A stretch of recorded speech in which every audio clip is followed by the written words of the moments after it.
In this episode of Share the Wellth, we sit down with Matt Dengler, a registered dietitian and owner of RXRD Nutrition. Matt shares his inspiring career journey from an unexpected start as a teacher to discovering his passion for nutrition science and making a bold career pivot.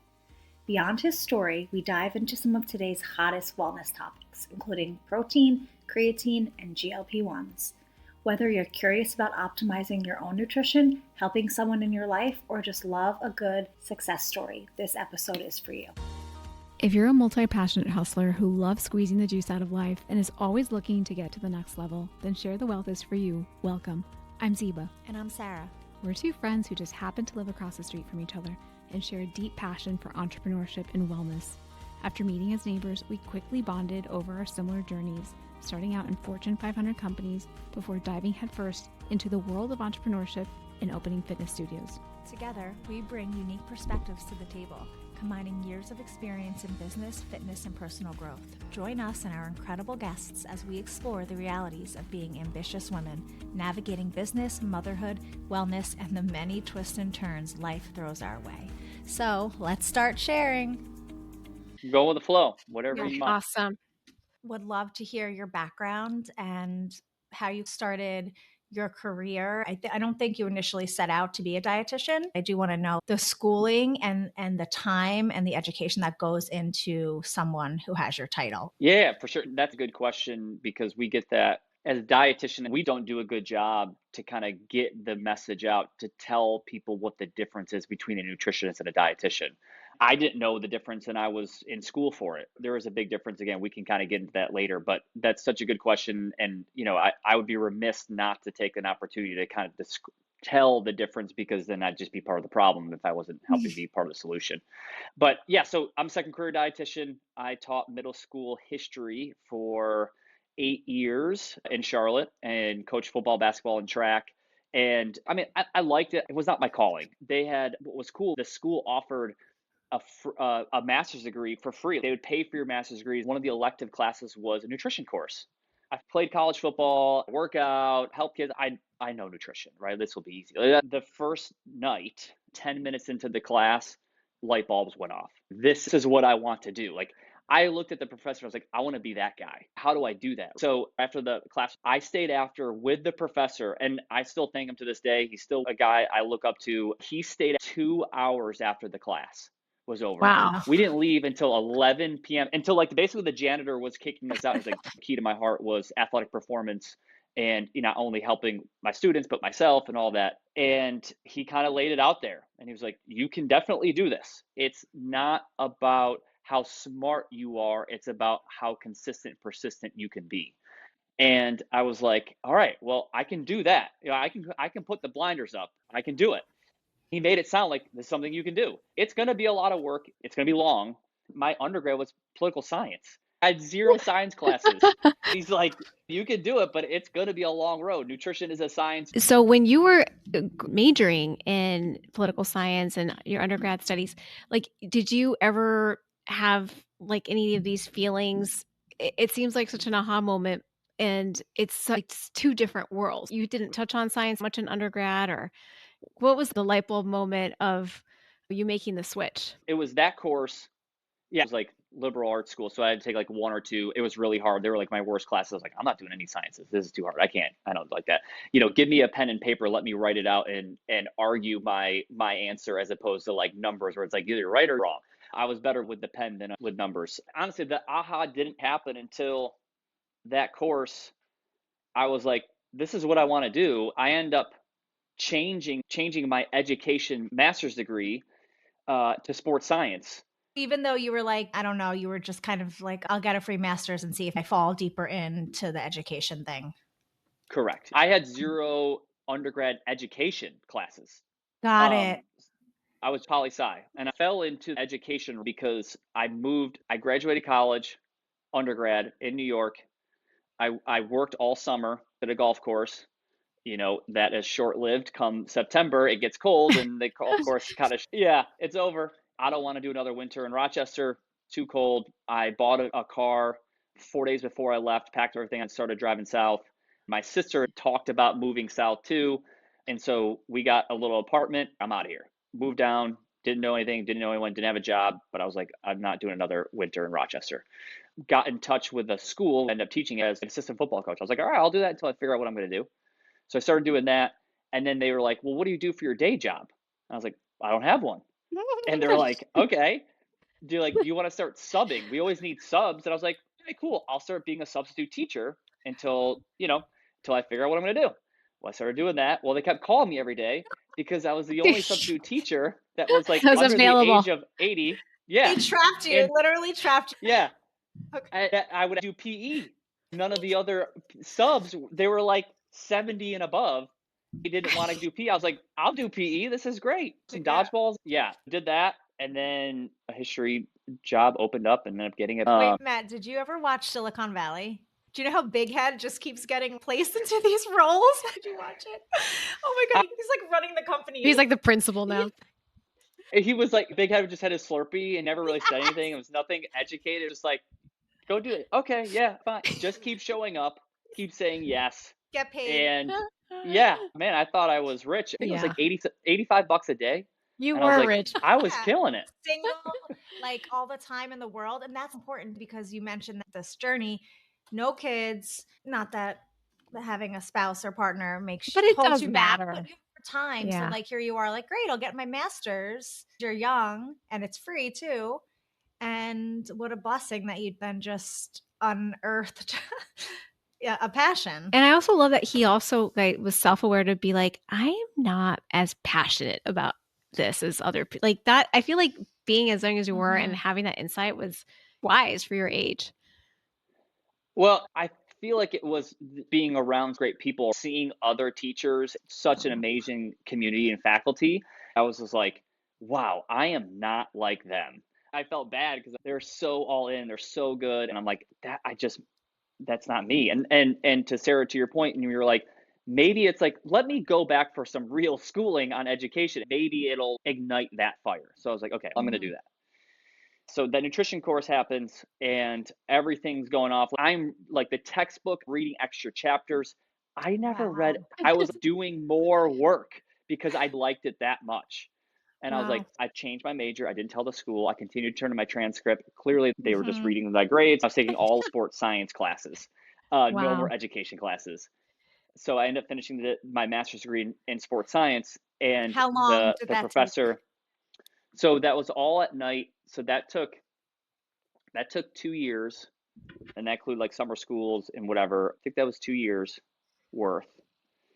And then, so that professor, Dr. Aquaviva, was like, Matt, that's all well and good, but if you want to do whatever, that's not really going to get you where you want to go. It's helpful, but it's great that you know the sports science side. I wanted to work with teams, athletes, professional, collegiate.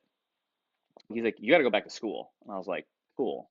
But he's like, you need to hit all these undergrad classes, all your undergrad science, chemistries, anatomy and physiologies, all of those like standard classes. So I went to community college at night.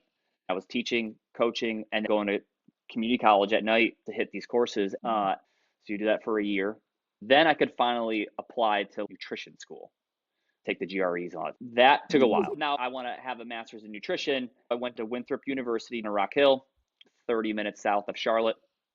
And they did have a nutrition. It was kind of like a double program where you could get your undergrad and master's at once, more work, but you could do it. I don't have an undergrad in nutrition, but this is what I want to do. And in order to do anything I want to do, like in the field of nutrition, you have to be a registered dietitian. I'm like, again, I don't know what that is, but that's what I want to do. And the way I got to do it is I got to go back to school for nutrition. So do that. That took 4 years. What are you doing at this point? Sorry to interrupt. What are you doing at this point for a day job, if anything? Still teaching. Are you able to do any side gigs, confirming you're on the right track, or is it just on tuition at this point? Great question. So yes, at this point, when I'm finally into grad school, doing classes at night, interning with the Carolina Panthers dietitian, Jennifer Brunelli. Worked with her for 2 years. It did get me into the field of like one-on-one consulting. It did help me kind of see as far as like that caliber of an athlete, what it requires, what they deserve, what they need to make either body composition change or increase athletic performance. injury recovery, which nutrition plays a huge role in. And that was my first snippets of hearing her talk to these guys, what requires at that level. And that reinforcement, that was awesome for her to open her door to me. So I finished my graduate degree in nutrition in 2015, become a registered dietitian. You have to do a year of an unpaid internship. You have to pay the school facilitator to do an internship or a residency. You work and intern with other dietitians in the field, and they open it up, and there's all this criteria of what you can and can't do. You check boxes like community service, you've got food service, and then like clinical. So you work in a hospital. I got a part-time job at Lululemon on weekends because I had to quit my job after my master's program. And the school's like, where'd he go? One of the toughest moments of my life was I had a great job, loved the school community. They were supportive. It was a high-end private school in Charlotte. You can send your kids for free. I mean, at this point, still no kids. I want to have kids someday. Like, you could have that luxury of sending kids to, like, all of that was going into this decision of, I've gotten here, I've got to make a decision. Like, do I continue teaching or follow my dreams? And also, sorry to interrupt, but you also at this point have a partner who becomes your wife eventually, right? So like that's correct. You guys weren't having kids yet, right? You weren't married yet because you were pursuing this. Emily and I got together in 2011. Yeah, so this was 2015. At this point, we were living together, but not married, no kids. We wanted to start a family and get married. Also, that was all delayed for all of this stuff. But I had to make a decision: continue doing that and be comfortable, or take a chance on yourself, gamble, because you don't know what it's going to be if you do. Through a lot of conversations and a lot of tears, I decided to take a chance. And without the support of my parents and Emily, I couldn't have done. There's no way financially, right? If nothing else, certainly emotionally and physically, but financially, right? I have to pay to do all this stuff. It was really hard, but with their support, could do that, and then did my residency, finished that up, and then you have to take a board exam. So did the board exam, and then you're a registered dietitian. Are you done? Sounds easy. Yeah. Very easy. Yes. So became a registered dietitian in August 2017. So from the whole, you're talking 6-7 year process. So now you're registered dietitian, and we touched on this in the beginning. Where in that process does a nutritionist fall? It's clearly less schooling, correct? When it comes to seeking out nutrition advice, just like anything else, go seek a professional who has actually had some education in the background. Like, and the same thing would go for your dentist, your doctor, a mechanic, like whatever, like a lawyer. You figure if you're going to go see these people, they probably have some sort of background education in these fields, right? Nutrition should be something similar.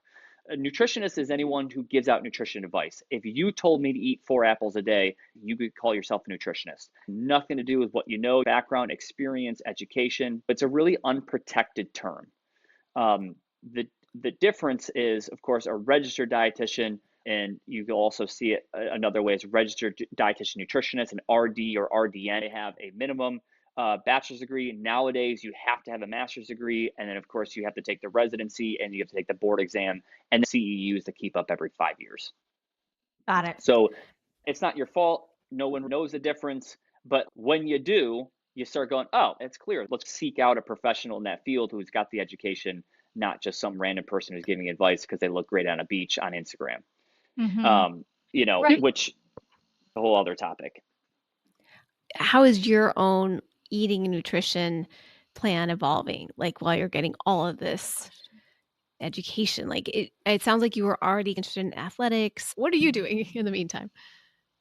Yeah, that is part of why I wanted to go back to school, is because there were so much conflicting information. Here I am after playing football. Sports in college allows that structure of like, this is the time you have to eat, work out. You've got everything planned out exercise wise.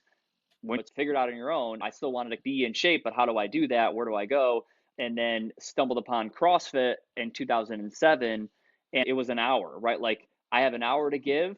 I want to be in and out. I like the community. I like the class aspect. I like the accountability of it. where it's like you got to show up or you don't. And if you don't, then the class is going to move on without you. It almost kind of gave me a team feel I was longing for. I like that it was like, all right, we're going to lift a heavy weight and then we're going to do some sort of metabolic conditioning without, go run. Like I don't love to go run, but we all know we got to work the heart out. I stumbled upon that. And so just like anything else, like that opened up this can of worms as far as like nutrition and what they're doing and how do I fuel myself for these difficult workouts. You go down that rabbit hole, it's so overwhelming. I kind of feel like I know what I'm talking about. At that time, of course, I had no idea. Before your education, I didn't know where to go. And I was like, there's gotta be an answer, right? Like there can't just be like all of these opinions. Oh, do this, do that, try this, try. And I was like, where's the research? Where's the data? There's gotta be something that shows if you do this, you improve your performance. Can you think of 3 things that debunked myths that you were able to address? There is such a fear for carbohydrates in our culture, our society, our youngsters. I have eating disorder clients where she's a collegiate athlete and she is so afraid of carbohydrates, she can't play on the team. Lost so much weight and energy, she can't do what she loves to do. And so obviously we're working on that, but it's carbs. It is a bad word in our society for no reason. We all need carbohydrates. Our 3 macronutrients, carbs, fats, proteins, they're the only things that provide us energy. Calories, in our case, is energy. It's our form of energy output. Our calories, carbohydrates, there's 4 calories for every gram of carbs. Carbs have been so demonized in our society. When we read articles about carbohydrates, low carb equals weight loss, think about the audience these writers are trying to reach, the general American. They're saying lower your carbs, lower your fat, all that stuff. And that would make sense for most Americans. Unfortunately, Americans are sedentary and obese. That's who we are in this country. Low carbohydrate for that person would make sense. Carbohydrates are our first form of fuel for energy expenditure. If you're not expending a lot of energy tied to a desk, not active, sedentary, or obese, we would have lower carb, not zero carb, but lower carb for you. Or even just carb quality too, right? Well, yeah, yes. Quality of the carbohydrates, certainly another point. But that was the first thing that was like, and it almost felt like in that CrossFit world at that point was like a very heavy on the zone diet, paleo diet, where carbohydrates are only from fruits and veggies. And that's hard if you're an athlete and you do a lot of caloric expenditure.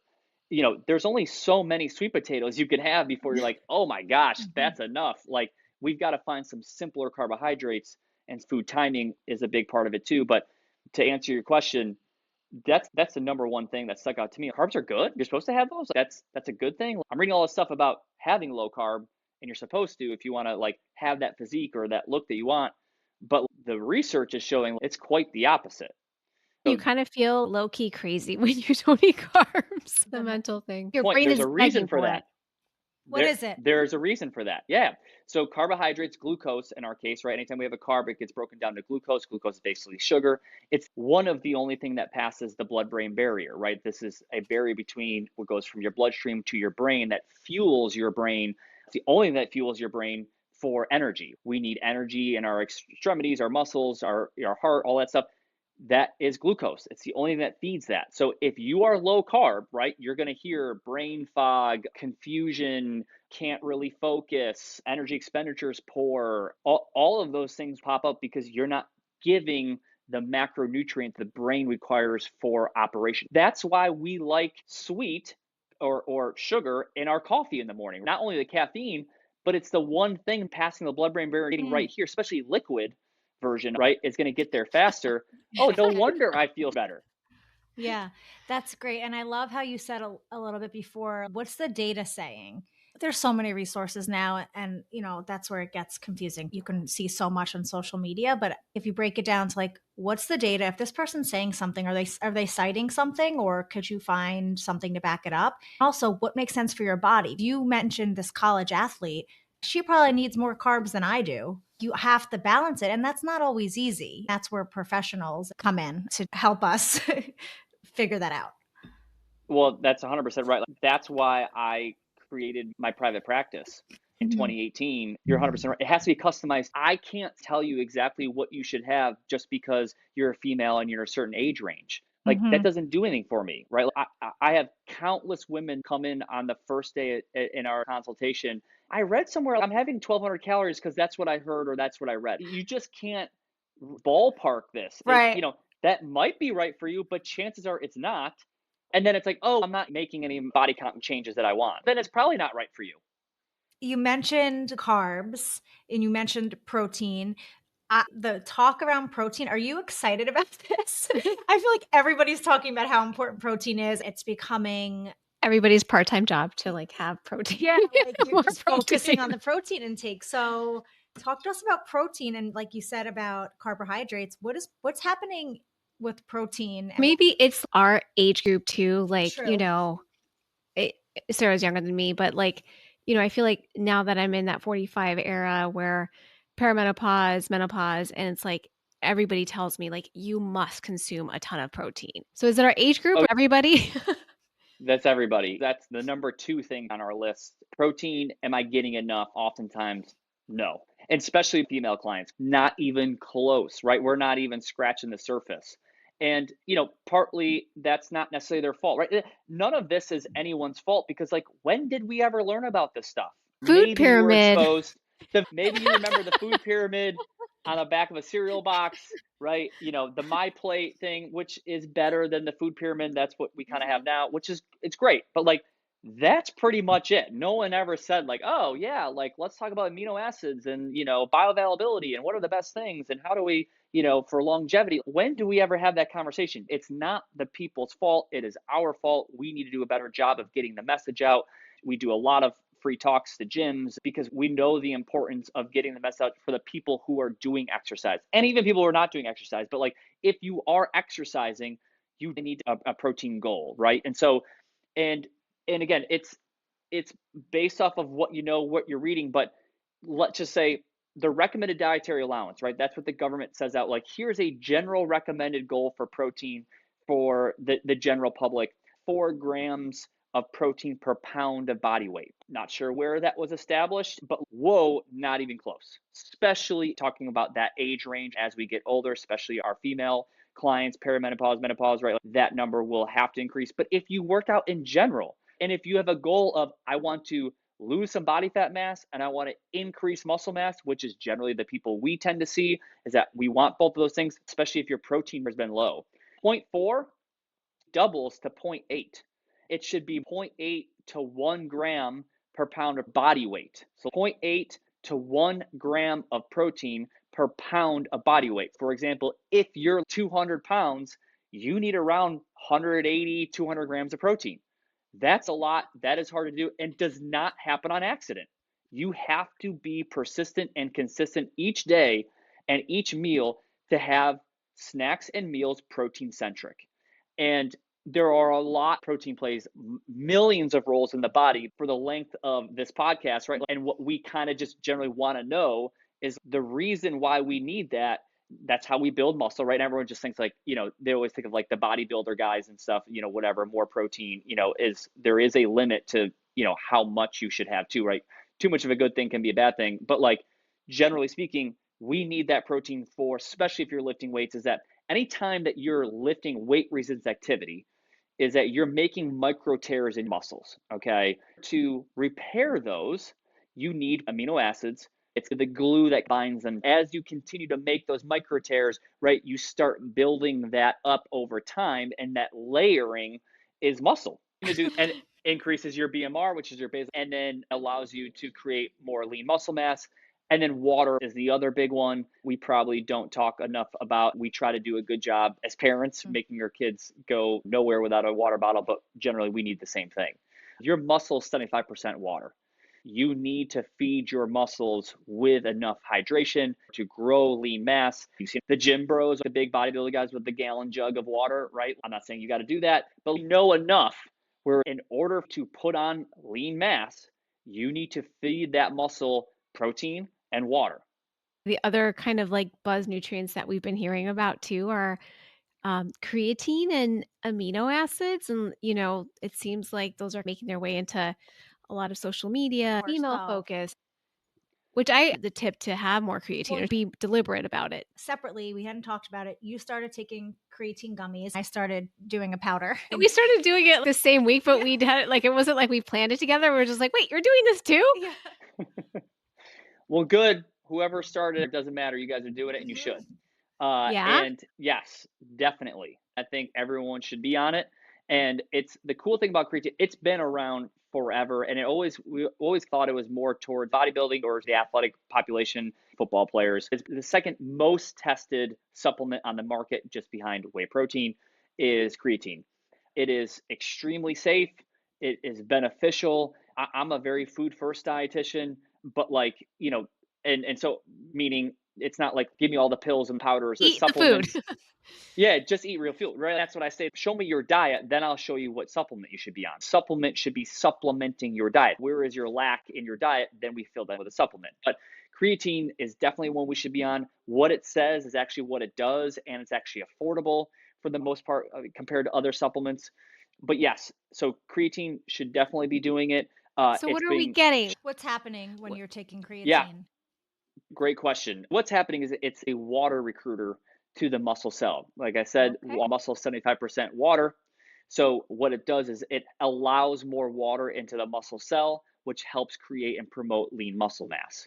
So we want that muscle mass cell to be super saturated, right? And so what it does is it helps load that muscle mass cell, and so it's super saturated.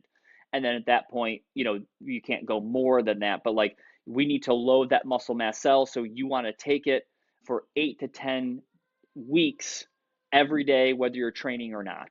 Okay, because that helps the loading phase. Back in the day, it used to be this loading phase, you'd take 10, 15 grams for a week. That was really hard on the GI tract. So new science has been showing 8 to 10 weeks, we want to take it straight. That's the loading phase. And you can take it on workout days after that. But it's just a water recruiter to build lean muscle mass. When you take it doesn't matter as much as if you take it. We want to be consistent before workout, after workout, morning, evening, doesn't matter as long as you take it. You need carbohydrate for muscle cell penetration. It helps with absorption. Take it in a post-workout shake. If you're taking it with your breakfast with some toast, if you're having it with dinner with your potato or whatever, it just needs to come with a carbohydrate. I love that. It's an easy way to remember it. A water recruiter. Yeah, we're talking about water. And I love the insight of take it for 8 to 10 weeks consistently, then start taking it when you work out. Yep, take it on workout days after that.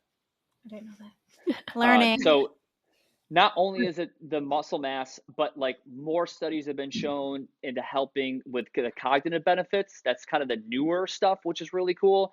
And they're having that tested in the elderly population for cognitive benefits and improvements, of course, of overall life and health. Obviously, as we age, we want to make sure that we've got more lean mass.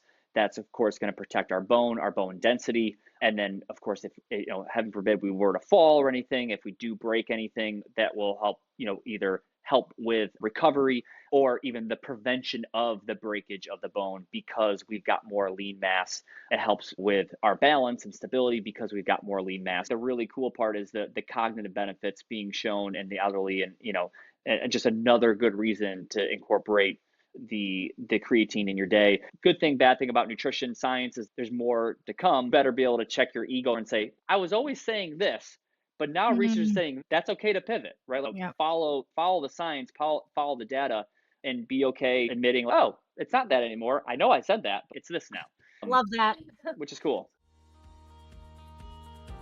If you're like us and love how chic and powerful a heel makes you feel, but you also need the comfort of your sneakers, you need to try Inez. We are so excited to be able to offer a 15% discount to our listeners. Designed by a woman, handcrafted and ethically made in Spain, Inez specializes in heels and often dresses up our most basic outfits while not stopping our powerful walk. Most importantly, you will not believe how comfortable and beautiful these shoes are. Find your favorite new pair of shoes at Inez.com, INEZ.com. Use the code WELLTH, WELLTH 15 to get 15% off your order. Other benefits of protein, not only lean muscle mass gain as we get older and want lean muscle mass, I recommend a high protein number in people who are trying to lose body fat mass and try to gain lean muscle mass, is that protein is the most satiating macronutrient. It keeps you fullest the longest of the other two, of fat or carbohydrates. So if we are feeling more satiated for longer, we're probably going to eat less, which then of course is reduction in calories over time. As we talk about weight loss, talk about dark, deep holes on the internet, right? There are a lot of things you can find as far as articles, TikTok, Instagram, Facebook, about the best thing, right? Like, what's the best? How do I lose belly fat? How do I keep it off? Of course, there's a lot of diets, intermittent fasting, keto, carnivore. We talk weight loss. Those can work for you, right? If that structure works for you, great. As a medical practitioner, a dietitian, I'm not here to tell you what's going to work best. It's different for everybody. The structure has to work for you. But let me save you time, energy, money. You have to be in a caloric deficit. That's it. How you get there, if you don't eat in the morning, if you're doing intermittent fasting, if you only eat these things, if that helps you get to that caloric deficit, great. But at the end of the day, if you want to lose weight, are you expending more than what you're taking in? And then do that consistently over time. That's how you do weight loss. Got it. For people trying to hit protein goals and understand that they want to eat protein and maybe don't eat a ton of meat, or do you have any hacks for your clients? How can you sneak more protein in? Yeah, it's a good way to put it, because that's how you have to do it. That number is high. Actually, the data does support this. Is we want to kind of collect this, throughout the day in smaller bouts. We once thought that it was like our upper limit of protein breakdown per meal was like 40 to 45 grams. It was weight dependent. Now, like my Carolina Panther guys were able to kind of do more than that, especially if you were like a lineman, a larger, but the general person was about 35, 45 grams of protein per sitting. That has been debunked. The beauty of nutrition science is you can look at upper limits of 90, 100 grams per sitting of protein intake and able to break down and use effectively. However, that is not what they didn't do, is measure real life components, right? You can't generally do that per sitting. It is a large bolus. They did not talk about GI discomfort that could come with that, constipation that will happen. If you try to have that much protein per sitting, you're not going to feel too good. I don't care how much fiber and water you've had. You are going to be backed up, right? So that for us and for me, the data is pretty clear. Like, let's have it throughout the day. Let's make our meals and snacks protein centric, early and often, and so it could be things like, Sarah, you mentioned that protein shake being the meal replacement. Now, obviously, of course, do I want you to have a real meal instead? Yes. But if you can't, real life gets in the way. Of course, I want you to have real food. But like, if you can't, you've got job, you've got kids, you've got work meetings, whatever, it's sometimes a lot easier to bring your shake into the meeting and drink that. You're not going to bust out chicken breast, broccoli, and rice. You're not, Your hard-boiled eggs that smell. Yeah, don't be the salmon reheater. No. That's right. So it is about making sure meals are protein centric. Eggs, yogurt, cottage cheese, protein supplements, jerky, deli meat, any sort of animal based protein. Now, if you are dairy free or vegetarian, are you out of luck? No, we have a lot of vegetarian, vegan clients that we serve. It again, is it harder? Yes. Does that then require more supplementation? Yes. Right. If you're not going to get through your diet, then you have to be open to more supplementation. And that luckily these days there's a lot of vegetarian, vegan options, dairy-free options that you can still hit your protein. We did want to ask you about GLP-1s, and I guess I don't really know what the question is, right? But we're seeing it everywhere and wondering if it's come up in your practice and what you're learning in your research. Yeah. At what point is definitely that the right answer? Right, like, who's going on GLP-1s for weight loss? In your opinion, who should be? Typically with BMI 30 or above, you'll qualify for a GLP-1. And so GLP-1's glucagon like peptide 1, that is a hormone secreted when we eat. Okay, it is a satiety hormone. When we eat, we have a meal, whatever, this hormone is produced, and that tells us that we're full, right? We're done. The problem with GLP-1s in like normal people, that it's short-lived. Okay, so we eat, we have this fullness factor, and it's gone. what the medication has been around a long time. Ozempic, Wegovy are the same. Ozempic was more for the diabetes that was FDA approved, and then Wegovy after that. Mounjaro, similarly, is going to be the diabetes. The Zepbound was the obesity drug. Those two are interchangeable. Mounjaro, Zepbound, they work basically all the same way. It works on the brain's receptors. There's a neurotransmitter, neurosignals telling us we are hungry or we are full. And we've got GLP-1 receptors all over our body, but in particular, this one, as far as brain and gut goes, it's telling us that we're full, but the GLP-1 lasts so much longer. So remember, when we eat, GLP-1 receptors are triggered and it goes away in minutes. These drugs last a week, making us feel full all the time. And so that helps, of course, reduce cravings. It helps reduce food noise, where we're just not hungry anymore. So then calorically, we are eating a lot less because we're not getting cravings, improving satiety, not feeling like this is all I'm thinking about. It reduces hunger cues. That's why it's effective. For the most part, it's recognized as safe. Yes, there are side effects. Some of them can be a little more aggressive, but in general, for the mass, what are some scary ones? There's some scary ones. Like what? Right? Okay. GI hair loss too, right? I've seen some of that, and a lot of that's anecdotal. I haven't seen too much research showing, but like the biggest alarming one as a practitioner that we have to be really careful about is the muscle mass loss. Like that's what we're seeing. 40 to 60% of the weight loss is coming from muscle. And that, of course, is the scary part, is that, that is doing all the opposite of things we just talked about.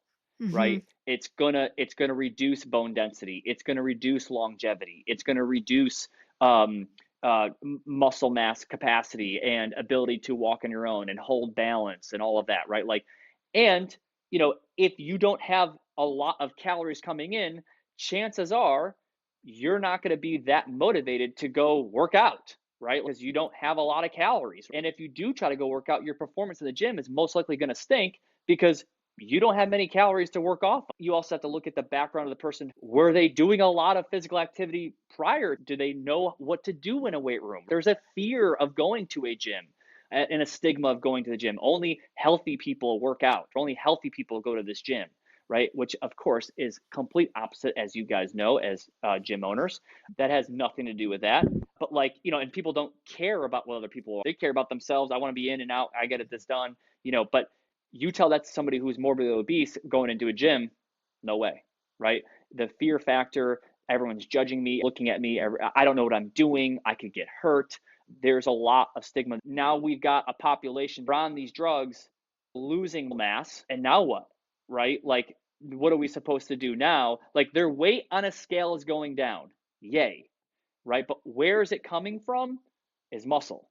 So going back to how important is protein, the intake of an appropriate amount of protein will allow us to hang on to the muscle mass. If you use this drug, you need to be on some sort of exercise regimen, and it must require some sort of weight resistance activity. You might not be there yet, but you need to include that somewhere at some point, because if not, again, the weight will go down on a scale, which is great, but as we just talked about, if you're not getting the calories in to help your muscles to survive, muscles are metabolically active tissues, you need these calories to survive. If you don't give it that, especially protein, it will not survive. It will go away.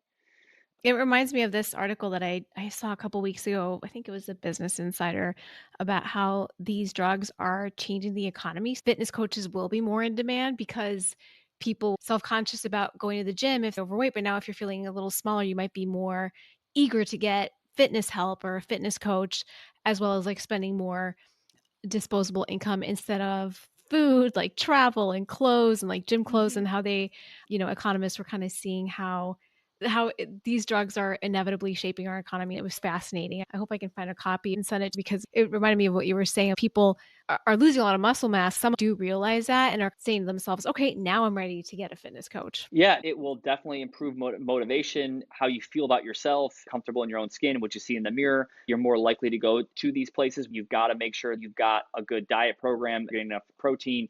There is a transitional phase. The latest research shows about a year is where you're hitting that upper limit of success. So you're taking about a year. Even if you've got more weight to lose, we tend to see a plateau in a lot of these studies. You could up the dosage or go off and go back on, but most don't want to be on this thing forever. It's about getting off of it, and allowing this to kind of do what it does. But then what do you do when you get off? Have you seen people successfully get off that? Yeah, I've worked with clients on it, and as they transition off, it's a difficult conversation because it worked. I don't want to get rid of it because once I do, I'm going to blow back. It's Dumbo's feather. You need the feather.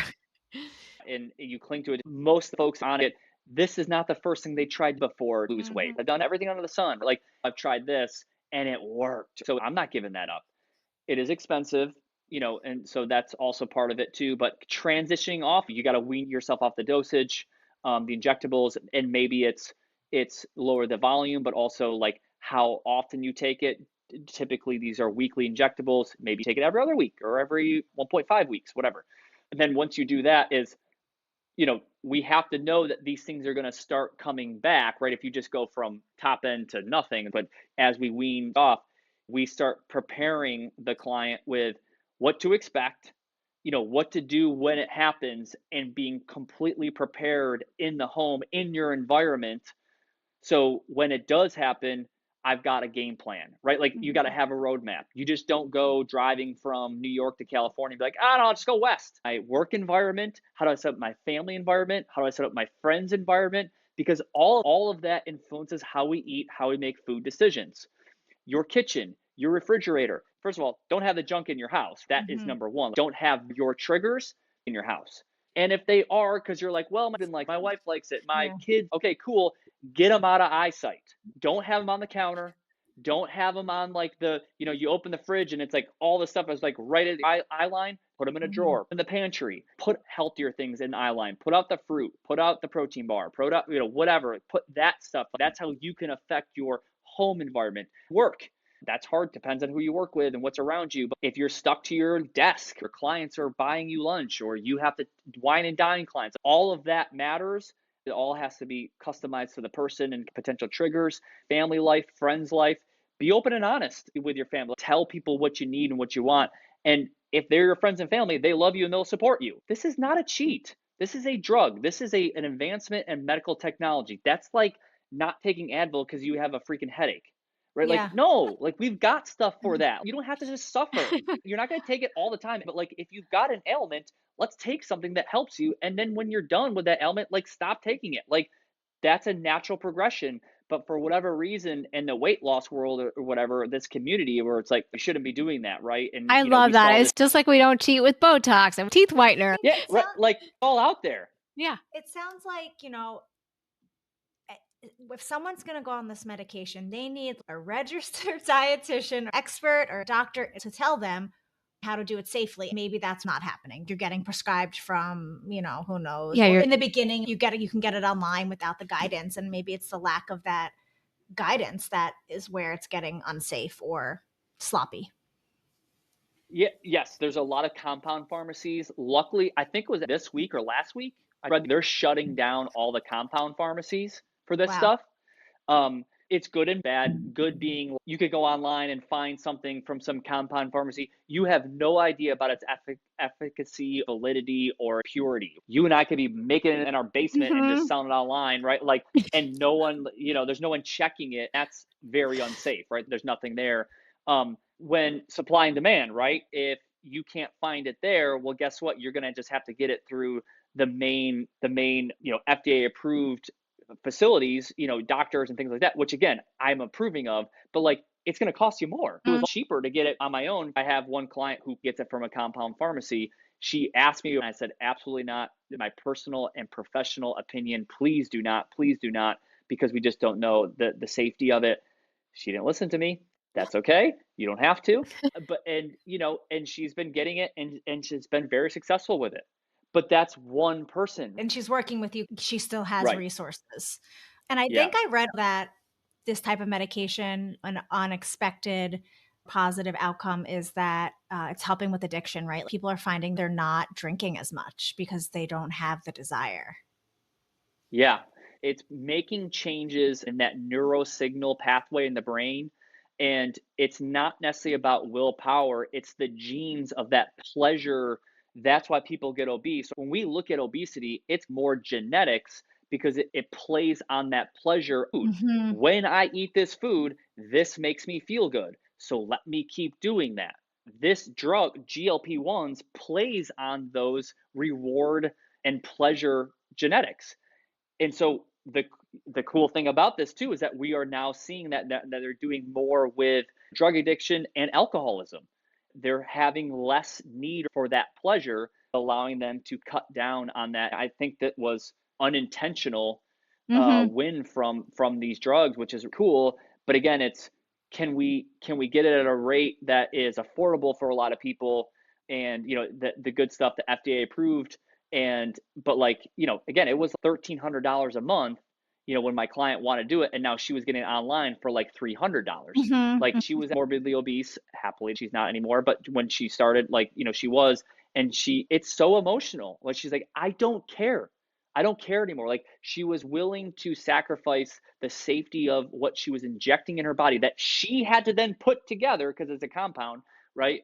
Because she was so sick of being obese, Yep. right? And they don't care, right? And that's n equals one. That's one person, but like, that's where we're at, where they didn't care about, I don't care what it takes. It's affordable. I can actually afford that. And whatever happens, happens. Even this week, there was an article, a pharmaceutical company coming out with its own pharmacy. You can sign up to be part of the pharmacy and basically don't need to go to a doctor for a prescription. You can Wow. just get it through them. Yeah. Part of me says, that's great. You're getting it to the people who need it. But now, is everybody just going to be like, where do you draw the line? Mm-hmm. Where's the education? How much is too much? When do you say when? You can start going into that aggressive eating disorder behavior where, again, if you have an eating disorder client who thinks that she's thin and she's 100 pounds and she's like, all I got to do is go on this website and fill this out and I can get it. I mean, who's to say that's not going to do more harm than good? No, if you can bypass the doctor's office. It's an interesting time. It's exciting, but it's also, we've got to make sure that we are doing it safely. To your point, I think you've got to have a therapist, a food therapist, a registered dietitian to help, because the goal is to get off of it. You better have a plan to what that looks like after, because if you don't, you're just going to go back to what you're doing before because that's all you know, right? And if that's lack of education, resources, or money, we've got to change that. So you've got a roadmap, a plan for when it's over.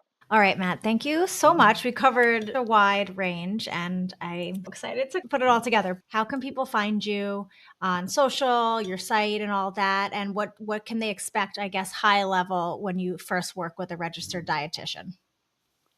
My name is Matt Dengler. I'm a registered and licensed dietitian. I have my own business called RXRD Nutrition. You can find us on social media and our website, rxrdnutrition.com.